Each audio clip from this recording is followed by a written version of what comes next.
Bom dia a todos e a todas, a paz do Senhor. Mais uma vez, depois de muito tempo, né, Totó? Os compromissos nos fizeram desencontrar um pouquinho, mas nós podemos estar aqui novamente, trazendo um estudo, uma palavra, né, e a gente espera que, por bênção do Espírito Santo, essa palavra possa, de alguma forma, trazer entendimento, trazer alguma forma de conexão, espiritual com o nosso Senhor Jesus Cristo. Antes de iniciarmos o nosso estudo de hoje, eu convido os irmãos e irmãs para fazermos uma oração, clamando ao Espírito Santo, para que Ele esteja conosco. Deus Pai, em nome de Jesus, elevamos nossos pensamentos a Ti agora, Senhor, em oração, clamando pelo Teu Espírito Santo. O Senhor nos ensina que onde 2 ou mais estiverem reunidos em Teu nome, ali Tu estarás. Então temos a certeza de que o Espírito Santo de Deus está aqui conosco. E através dele pedimos discernimento, entendimento para a palavra de hoje. Que as palavras aqui proferidas possam ser guiadas pelo Teu Espírito, Senhor. E aqueles que têm ouvidos para ouvir, que a ouçam através do Espírito do Senhor Jesus. Amém. Amém. Meus queridos, a última vez que eu tive a oportunidade de trazer a palavra, nós encerramos aquele ciclo de estudos das parábolas. Das parábolas de Jesus, né? Foram por volta de 40 parábolas que nós pudemos estudar, foi muito tempo.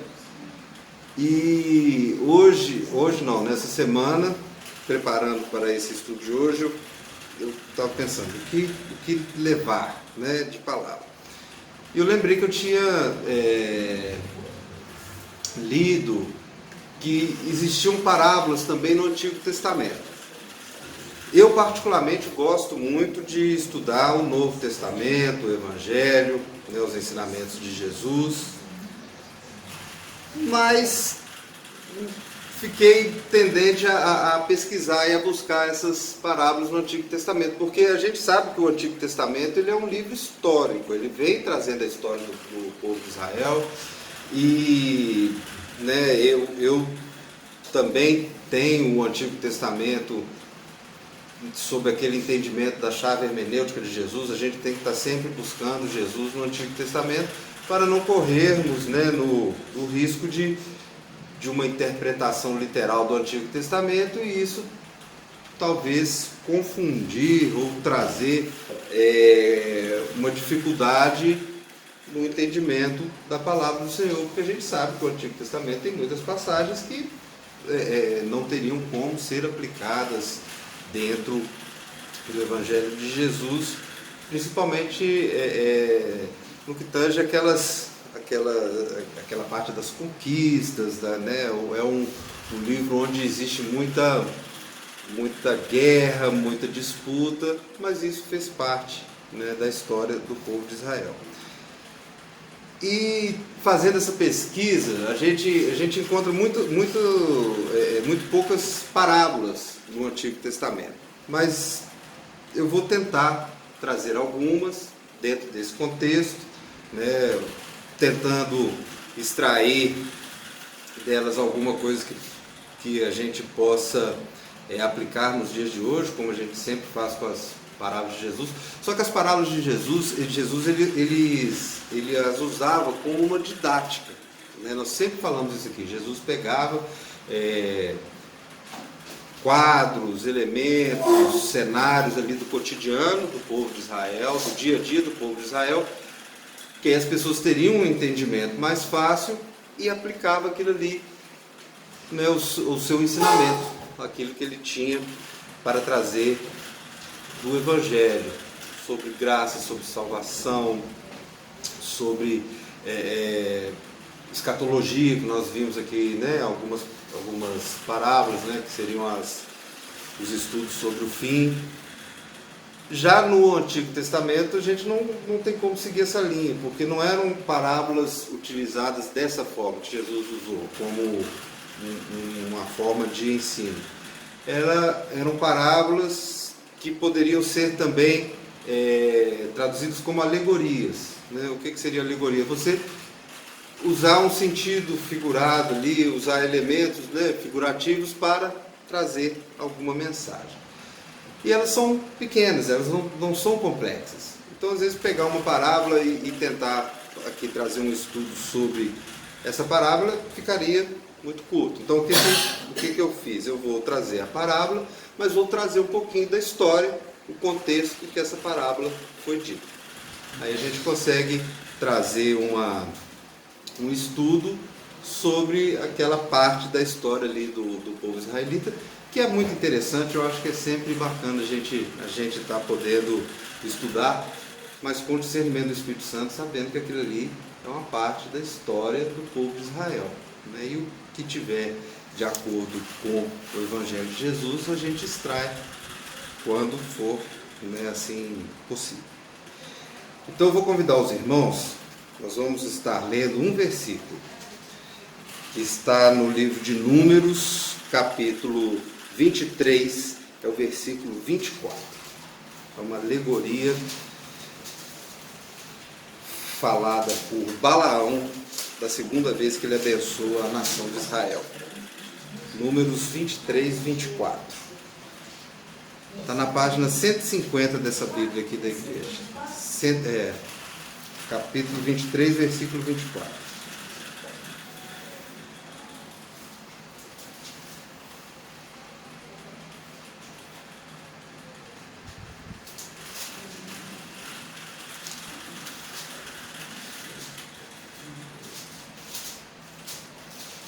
Amém?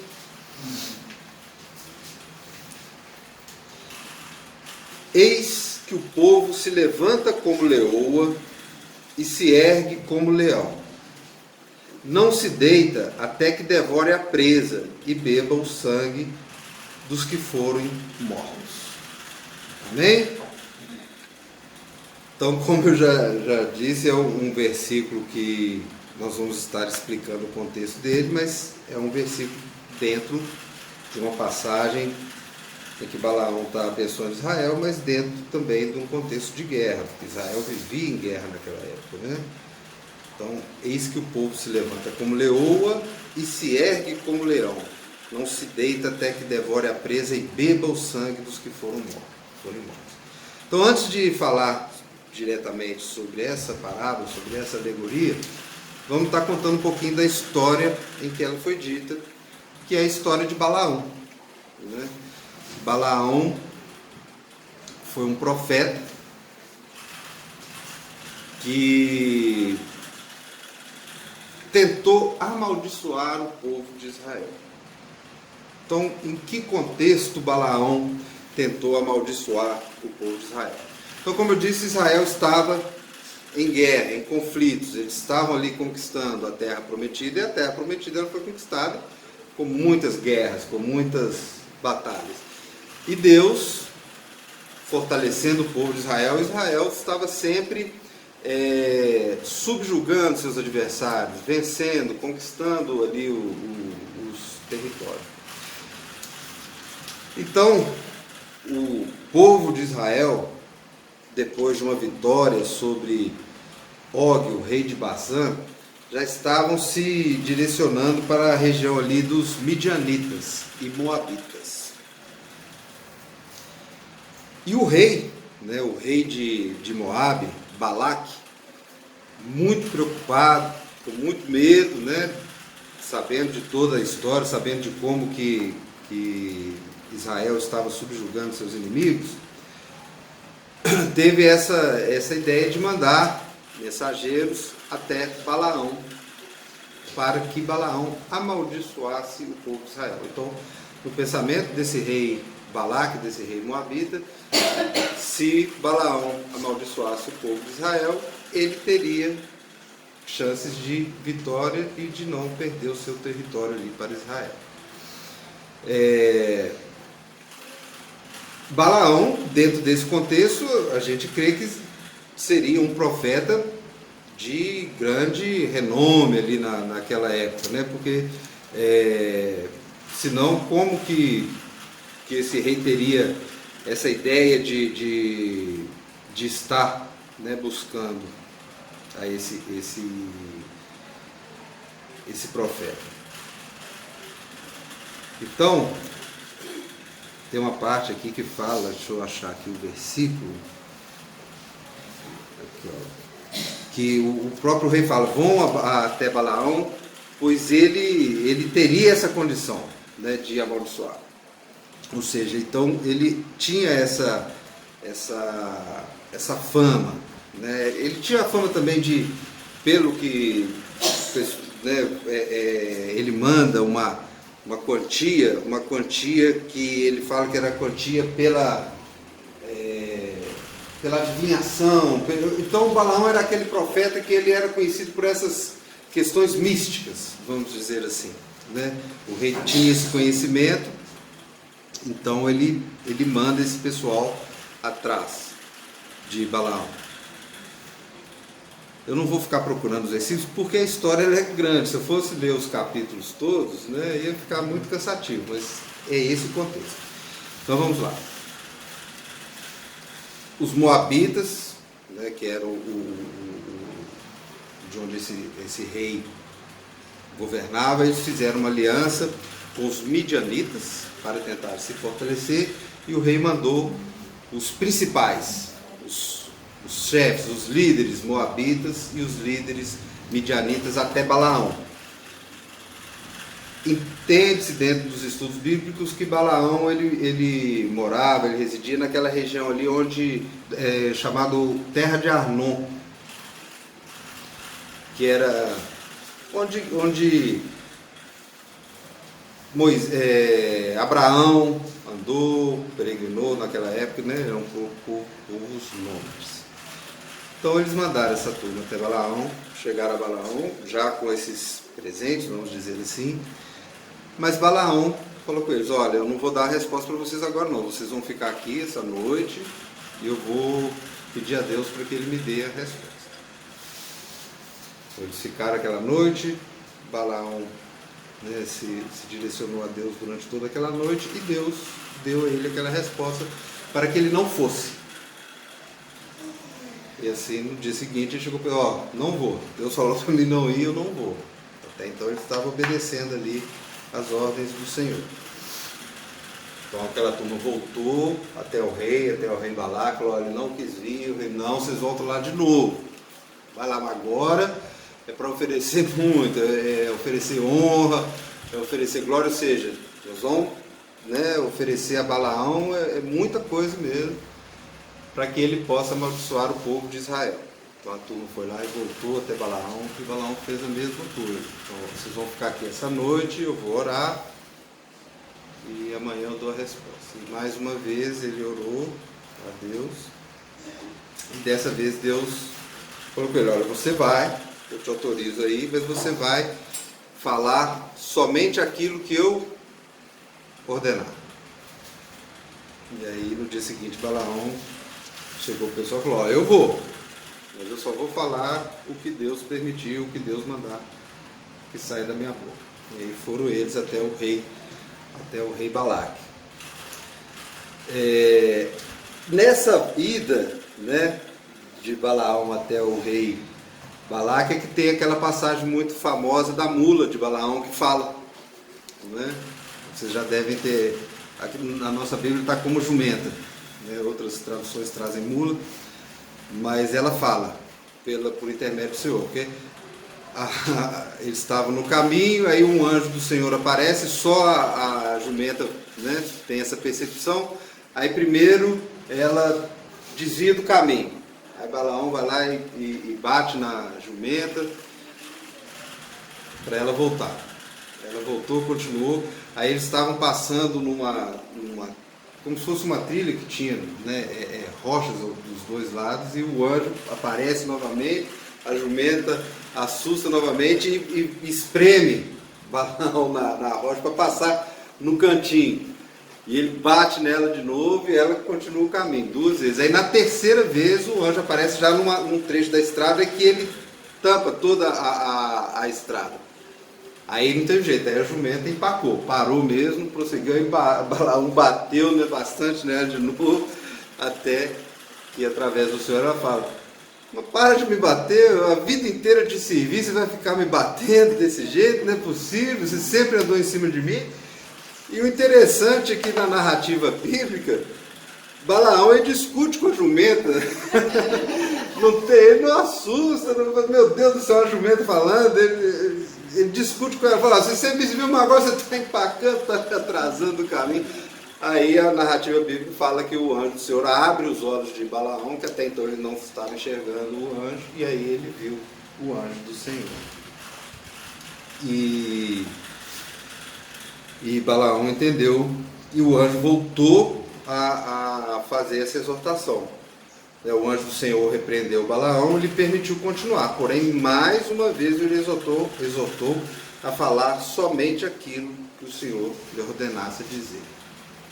Então, foi Balaão então agora com essa visão do anjo. Então ele chega ao rei Balaque. O rei Balaque ele confirma a proposta de que traria muita honra, né, para Balaão, e honra, né, nesse sentido a gente tem que entender como riqueza mesmo, como riqueza material.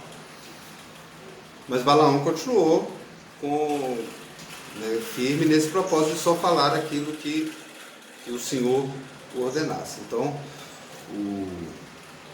o rei leva Balaão para um monte de onde eles podiam ver, né, onde que estava o povo de Israel. Então agora profere a maldição sobre o povo, e aí vem a primeira bênção. Em vez de sair maldição da boca de Balaão, sai bênção sobre o povo de Israel, onde inicia o capítulo 23. A primeira bênção, mas que pode ser interpretada também como primeira profecia.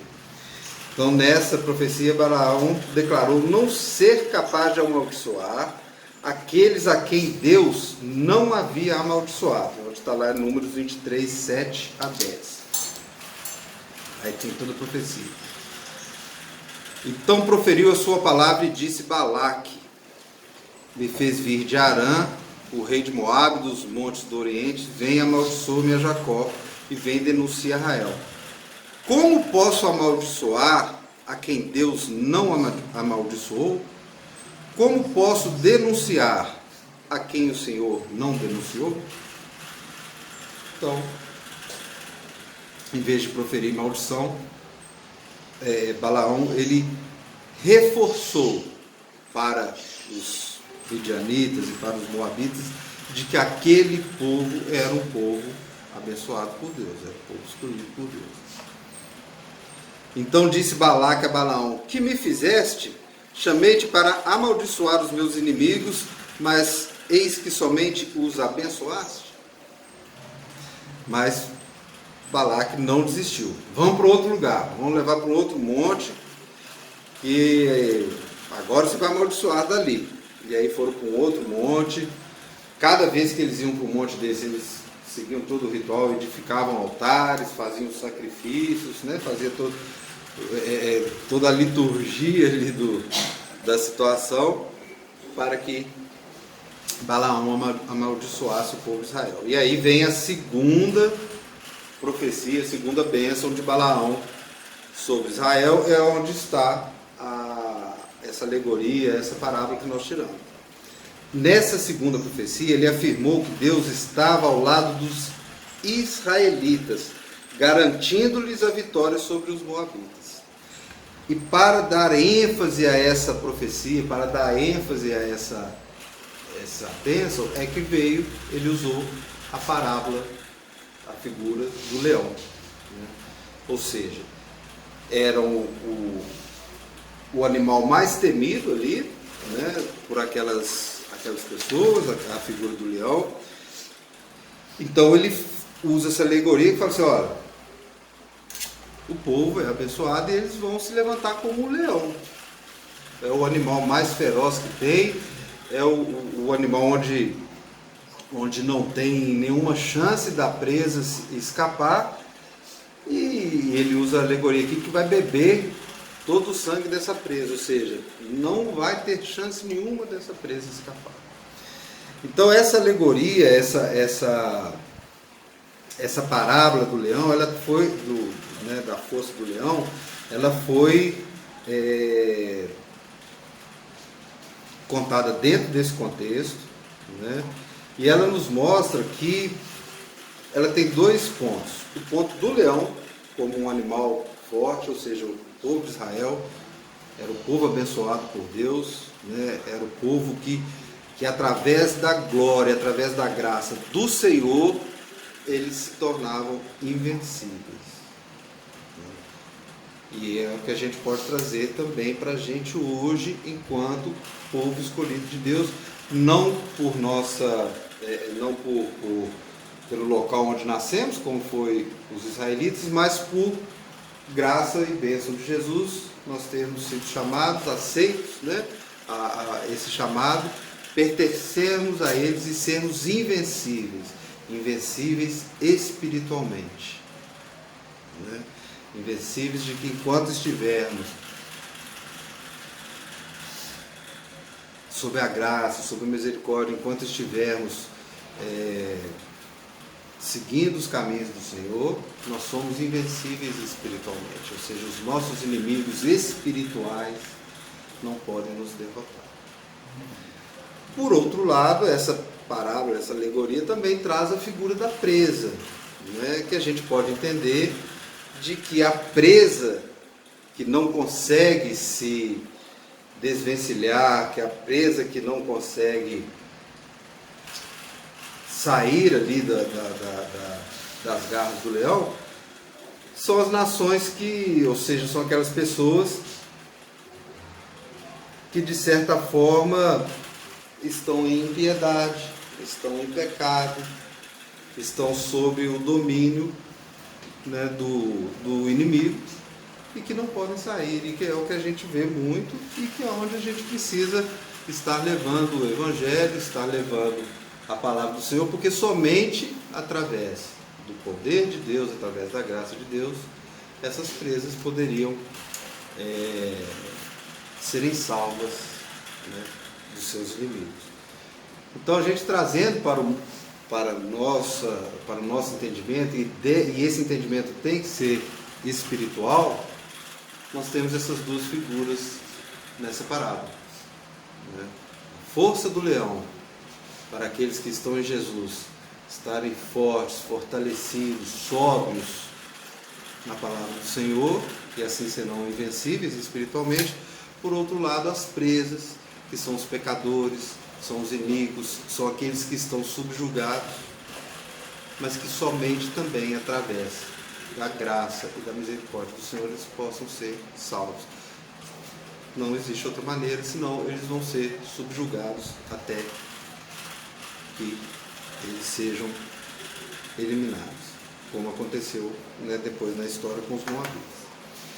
Mas vamos continuar, vamos encerrar a história de Balaão, né? Eu fiz esse adendo aqui na segunda profecia para falar da parábola que nós trouxemos, mas depois dessa profecia, Balaão ainda derramou, né, mais uma profecia, porque Balaque insistiu, né, não, vamos tentar mais uma vez, levou ele para outro monte, eles fizeram novamente todo o procedimento lá, ergueram os altares, fizeram o sacrifício, e nessa terceira profecia, Balaão falou sobre as bênçãos que Deus havia planejado para Israel. Ele também ressaltou que seria maldito qualquer um que se levantasse com o propósito de amaldiçoar aquele povo.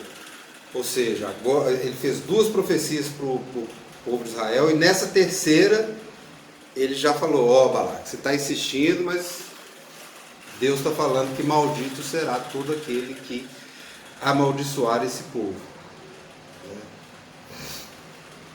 E ainda teve uma quarta profecia, que é a profecia de Balaão, a estrela de Jacó, que está um pouco mais para frente no capítulo 24, Que aí nessa profecia, Balaão fala que viria no futuro um grande conquistador e que derrotaria de forma esmagadora os moabitas e os edomitas. E aí Balaão já estava fazendo uma profecia sobre a vinda do rei Davi, que seria a estrela de Jacó.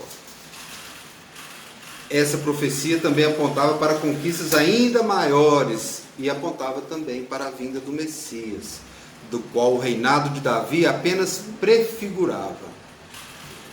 E Balaão, esse vai estar aqui ó, no 24, a partir do versículo 15.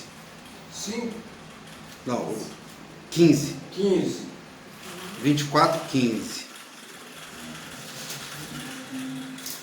24, 15. A profecia vai do versículo 15 até o versículo 24.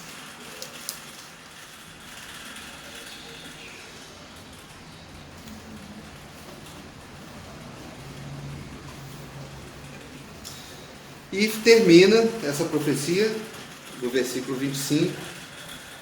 Então Balaão se levantou e se foi, e voltou para a sua terra. E também Balaque se foi pelo seu caminho. E aqui encerra vamos dizer assim, essa tentativa de acordo entre Balaque e Balaão. E se a gente continuar na história de Números, né, aqui para de falar de Balaão, mas lendo a história e chegando até o final, a gente entende o que aconteceu. Depois que teve esse desencontro entre Balaão e Balaque, Balaão continuou ali entre os midianitas. Ele não saiu ali daquela terra. O que aconteceu? A palavra não fala isso abertamente, mas dentro de todo esse contexto do rei ter mandado os principais, né, aquelas pessoas mais poderosas ali, Balaão ficou no meio deles. Né? Balaão continuou ali com eles, apesar de Balaão, ele só falou o que Deus mandou, mas a partir daquele momento cessou essa fase, né, de Deus estar usando a boca de Balaão para abençoar o povo de Israel, e Balaão ficou ali no meio do povo. E o que Balaão fez? Balaão, ele tentou destruir o povo de Israel. Ele orientou aqueles midianitas que a única forma de enfraquecer o povo de Israel era se levasse aquele povo ao pecado da prostituição e ao pecado de adoração aos deuses midianitas, que eles falam aqui que é a adoração a Baal Peor. Então, depois de tudo que aconteceu, depois de Deus ter usado Balaão da forma como usou, depois de um anjo do Senhor ainda ter aparecido para Balaão, ter feito uma jumenta falar que era uma maravilha, Balaão ainda, seduzido pela riqueza daquele povo, ficou no meio deles e tentou levar o povo de Israel ao declínio, à destruição, através da orientação. Então ele orientou, né, para que houvesse essa tentativa de destruição do povo de Israel através do pecado, mas o que aconteceu? Alguns dos homens, né, daquelas pessoas de Israel acabaram caindo do pecado realmente, tanto da prostituição quanto da adoração a Baal Peor, mas Deus derramou o seu juízo, ordenou que Moisés matasse todos eles, todos aqueles que estavam cometendo esse pecado, eliminou da congregação de Israel todos esses pecadores e ainda ordenou que Moisés afligisse os midianitas por causa do ocorrido, ou seja, mandou matar os midianitas, e aí Balaão foi morto junto com esses principais midianitas. Então essa é a história de Balaão, é uma história muito rica de detalhes, é uma história, acho que ela traz ensinamentos, não só da parábola que nós acabamos de falar sobre a força da graça do Senhor, sobre o seu povo, que hoje somos nós, que somos o povo espiritual, somos a igreja espiritual do Senhor, mas também da fraqueza daqueles que se entregam ao pecado, que se entregam às concupiscências da carne, dos olhos, a soberba da vida. Tanto que aí o Novo Testamento, ele menciona Balaão dessa forma, como um exemplo de falso profeta que procura fazer o povo de Deus tropeçar. O que ficou de Balaão foi justamente a postura dele de tentar destruir o povo de Israel através do pecado.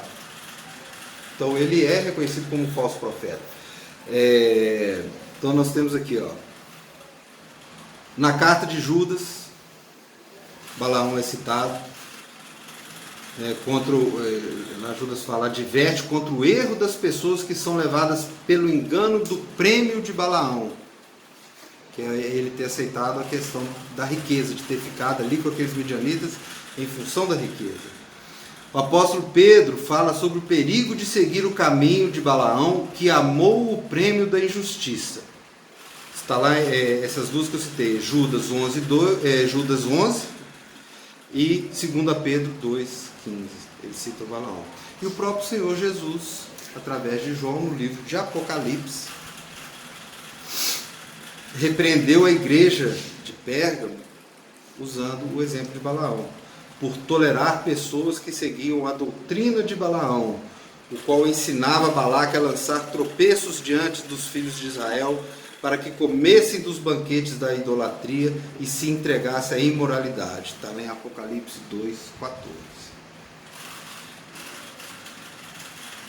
Então, com base nesses textos, é possível perceber com muita clareza qual foi o erro de Balaão. Ele conheceu a vontade do Senhor, teve uma experiência forte, verdadeira com o Senhor, mas ainda assim voltou suas costas para ele.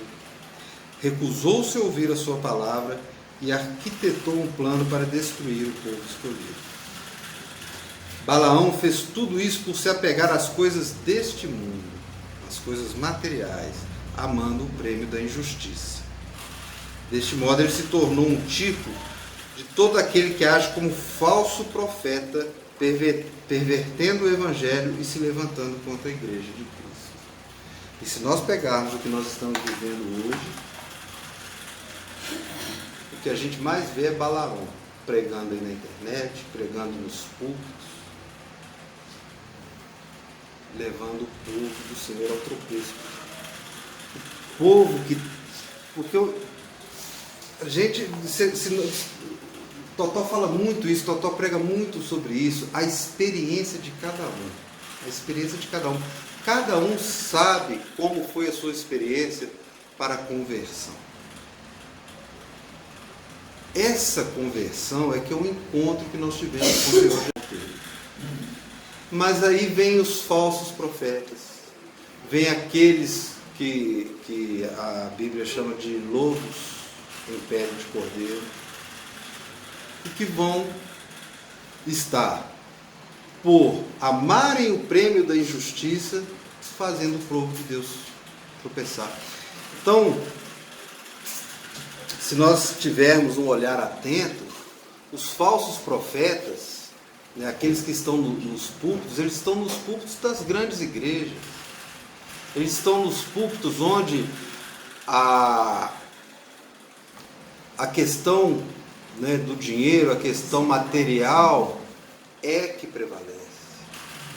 Eles estão na internet em busca de glória própria, em busca de status, em busca de aparecer, das coisas terrenas mesmo. São esses os falsos profetas, e eles tentam levar o povo de Deus a tropeçar. E aí nessa tentativa de levar o povo de Deus a tropeçar é que a gente vê os discursos de ódio, os discursos de exclusão. Eu lembrei, quando eu estava fazendo esse estudo, de um vídeo que eu via 1 ou 2 anos atrás, dos pastores abençoando armas. Nós chegamos a esse cúmulo dos falsos profetas abençoarem armas, as armas que estão matando. Aí a gente vai ver um acontecimento igual aquele no bar lá do jogo de sinuca, onde que as pessoas de posse de armas e movidas ali pelos espíritos malignos matam pessoas assim de uma maneira fria, uma criança de 12 anos de idade. Como não entender isso como falsos profetas? Como não entender um pastor sair dos Estados Unidos, vir aqui ao Brasil, proferir um discurso de ódio contra os homossexuais, discurso de destruição, discurso de extermínio? Então, não tem como não trazer para hoje essa mensagem da história de Balaão, para que nós possamos estar atentos aos ensinos dos falsos mestres, dos falsos profetas, e nos apegarmos à profecia que esse mesmo falso profeta proferiu, mas não ele, mas o Senhor utilizando a boca dele, de que nós temos que ser fortes como leões, mas essa força não vem de nós. Se nós dependermos de nós mesmos, nós seremos presa fácil para o inimigo através das coisas desse mundo. Somente através da graça, da misericórdia do Senhor é que seremos fortes como leões para podermos vencer a nossa história. Amém?